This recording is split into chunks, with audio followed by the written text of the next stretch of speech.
Сәлем қыздар, сіздермен бірге Динара.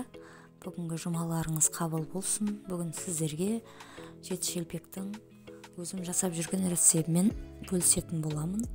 Ең алдымен елеп алған ұнымызға тозымызды және ашытқымызды, қаймақ болса қаймағымызды салып, оның үстіне жұмсақ болу үшін осылай сұйық майдан құйып, және жылы суымызды құйып, қамырымызды илейтін боламыз.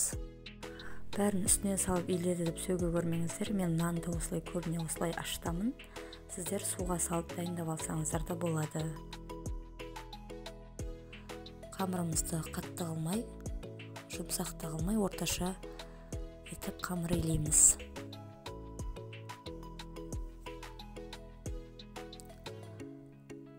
Қамырымызды осылай иін қанғанша илеп, 1-2 сағатқа ашытуға қойып қоямыз.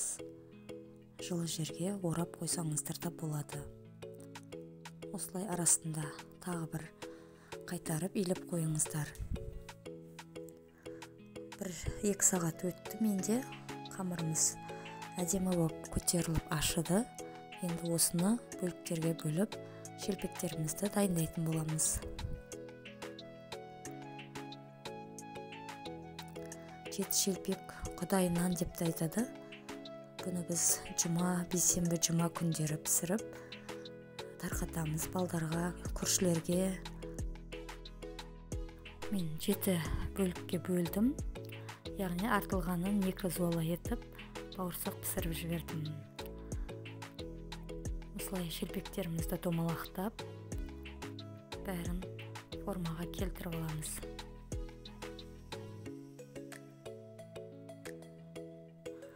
Және осылай бөлшектегеннен кейін біраз 15 минутқа қойып қойсаңыздар да болады. Жақсы көтеріліп шығады. Енді осы шелпектерімізді доп-домалақ етіп жайып аламыз. Бұл шелпектерімізді жайғанша біз майымызды отқа қойып қыздырамыз. Біздің майымыз қызып, мына осылай шелпектерімізді кезегімен екі жағын аударып пісіріп алатын боламыз. Сары етіп пісіріп шығамыз. Оты қатты болу керек.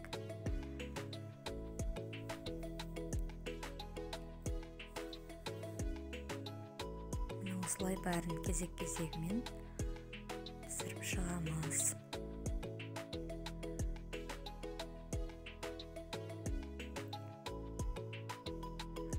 Шелпектерімді пісіріп болып, артынан бауырсақтарымды осылай бұларды да аударып, екі жағын қызартып пісіремін.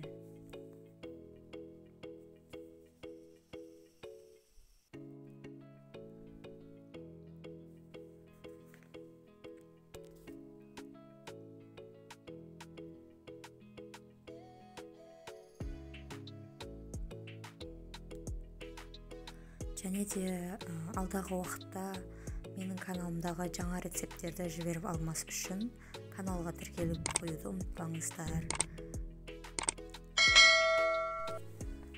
Баршаңызға сәттілік, ас болсын, жұмаларыңыз қабыл болсын.